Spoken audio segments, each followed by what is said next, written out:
Educación inclusiva. Lección 2. De la exclusión a la inclusión. Una realidad polifacética. Durante la presente lección leeremos Inclusión y exclusión educativa, un texto de gran importancia, puesto que en este, su autor toca varios puntos aparentemente distantes, pero en realidad inherentes e ineludibles a la hora de una discusión objetiva y crítica sobre la inclusión. En primer lugar, señala que una discusión juiciosa sobre la inclusión tiene que abordarse también desde la perspectiva de su contraparte, esto es, la exclusión. En segundo lugar, recalca que los individuos excluidos no son aquellos individuos con discapacidades, sino que lo son también quienes pertenecen a otras minorías alineadas y estigmatizadas, por ejemplo, por su color de piel, lengua materna o estado legal dentro de un territorio.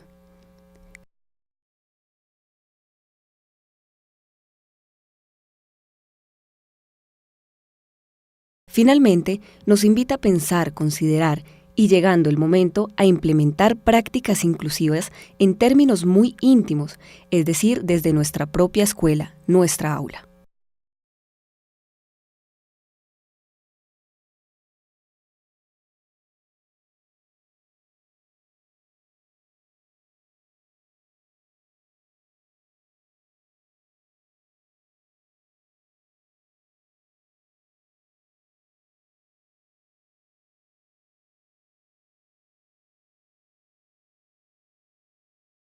Inclusión y exclusión educativa, una perspectiva compartida.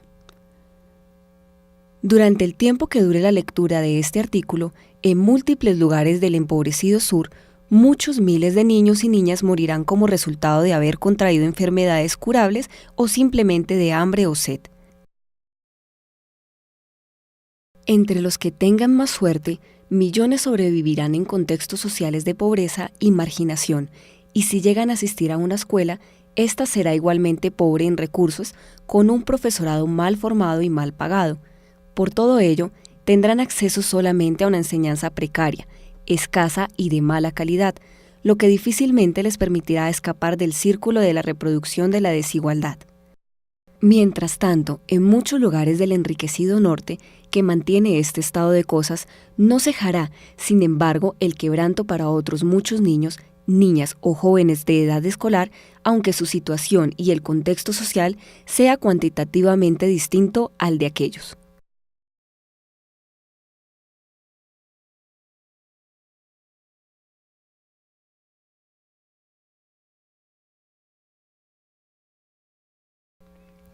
Históricamente, hay una primera forma de exclusión que se realiza mediante una sustracción completa de la comunidad, por la deportación hacia afuera, por el destierro, la matanza. Podríamos decir que el genocidio respetaría la forma última de estas políticas de exclusión por erradicación total. Parece haber un segundo conjunto de prácticas de exclusión consistente en construir espacios cerrados en el seno de la comunidad, pero separados de esta. Son los manicomios, las prisiones, los guetos, las leproserías. Propondré distinguir una tercera modalidad importante de la exclusión: dotar a ciertas poblaciones de un estatuto especial que les permite coexistir en la comunidad, pero que les priva de ciertos derechos y de la participación en determinadas actividades sociales.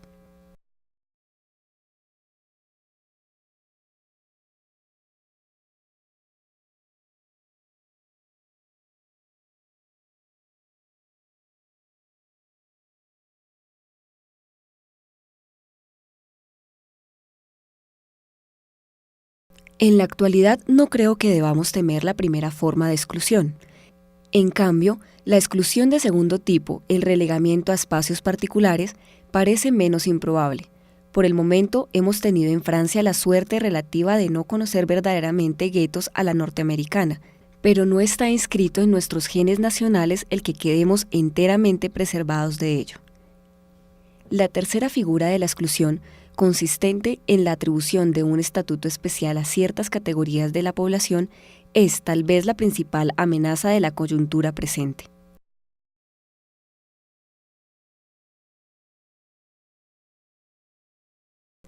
Esto se debe a las ambiguas políticas de discriminación positiva en las que podemos incluir la mayoría de las políticas de inserción.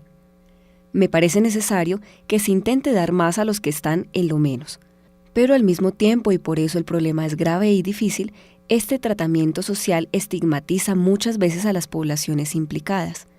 Cabe temer formas de exclusión a través del encierro, no es un espacio vallado, sino en una etiqueta de discriminación negativamente a las personas a las que se le aplica, cuando en realidad dicha etiqueta quería discriminarlas positivamente.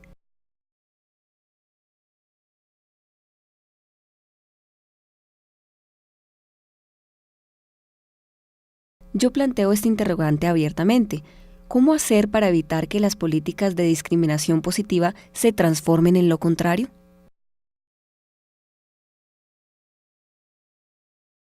En este texto he pretendido plantear ideas e interrogantes que contribuyan a debatir y analizar algunas cuestiones y perspectivas relacionadas con el polifacético proceso de inclusión educativa, en tanto que contrapeso a las formas y procesos de exclusión educativa que se configuran no pocas veces como antesala de la exclusión social.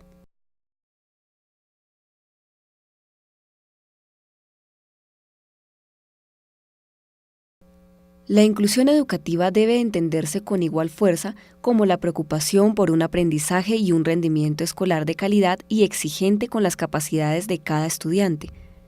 Por otra parte, la vida escolar en la que todos los alumnos deben sentirse incluidos transcurre a través de las actividades de enseñanza y aprendizaje con sus iguales y no al margen de ellas.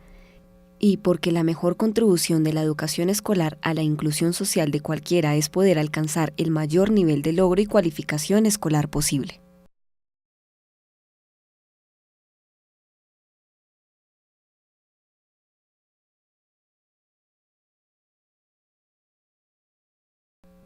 En este sentido, trabajar para la inclusión educativa es pensar en términos de las condiciones y procesos que favorecen un aprendizaje con significado y sentido para todos y todas.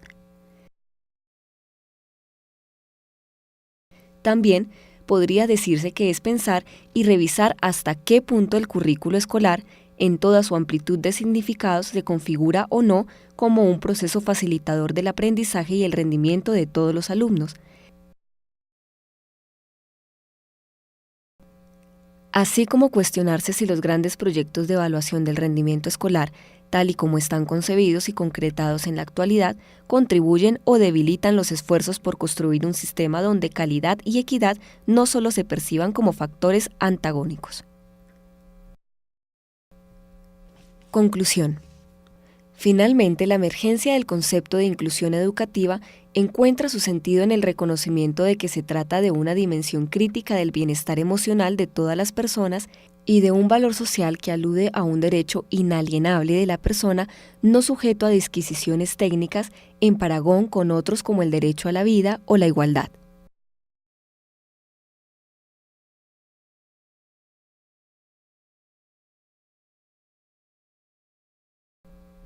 De hecho, para autores como Booth, la inclusión educativa vendría a ser, en su raíz, la tarea de promover cambios educativos sistemáticos para llevar a nuestros valores declarados a la acción. En este sentido, el Index for Inclusion, desarrollado por el profesor Einskog, responde precisamente a la tarea de analizar de forma sistemática los contenidos y las formas de las culturas, las políticas y las prácticas escolares que pueden ayudar a trasladar los valores inclusivos a la vida cotidiana de los centros escolares.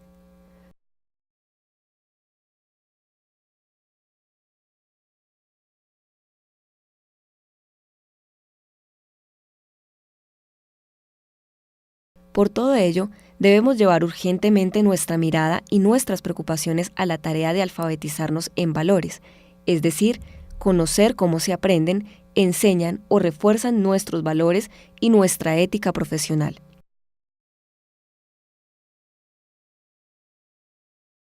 Si queremos que la dinámica del proceso de inclusión educativa tenga fortaleza suficiente como para aguantar los embistes de la realidad escolar que tan obstusamente se oponen a ella.